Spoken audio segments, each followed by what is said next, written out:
And then Jackson Goldstone came. Are we bored yet? I'm not bored of watching that guy ride a bike. I don't think I ever will get bored of watching that guy ride a bike. It's cool to see, right? Like that style he was finding, sort of natural gaps and backsides that kind of no one else on the hill was finding. He's got that increasing pressure that is building, right? Like whether I know seems like a pretty headstrong guy. He's got a great mindset, but however good that is, the pressure's there. You've done 3. Can you do 4? I mean, was it 10 years ago the last time someone did that, Aaron Gwin? It's an incredible feat. And I heard a little rumour that he had a soft tyre at the bottom of the track as well. So to do that is mind-blowing. He is mind-blowing. There's that video I saw, I think it's on his social media, where the bike is absolutely sideways as it can be. On the floor, not doing a whip. He's just sliding that much. He's still holding on. He's still head up, looking forward down the track. And the thing pulls straight again. Like no one else on this planet could have got away with the bike slide. Didn't even take his foot off or any of that stuff. Like there's clearly no panic, no concern. He was just full sideways, like perpendicular to the poles, should we say, and just dealing with it. Okay, he was a bit surprised afterwards, but I think that just evidences the place he's at. That's where he can just get on with riding.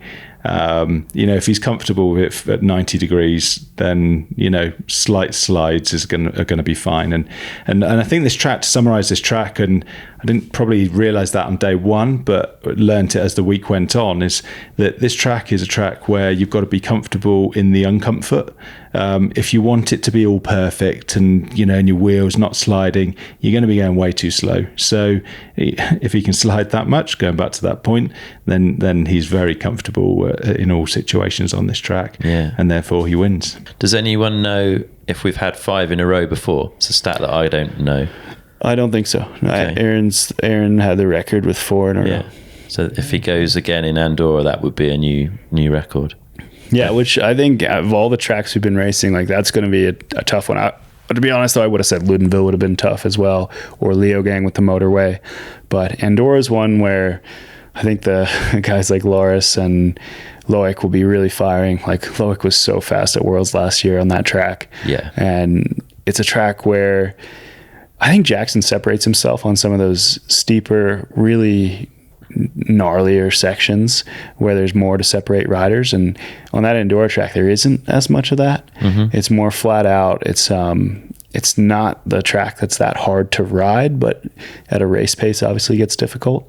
And I think a strong rider like Bruni, and I mean a lot of those guys live in Andorra as well, they're going to be bringing a lot to the table on that track next week. So I think we're in for a good race. Is that you officially writing him off for next week, or just saying it might be a little bit harder than the weeks before?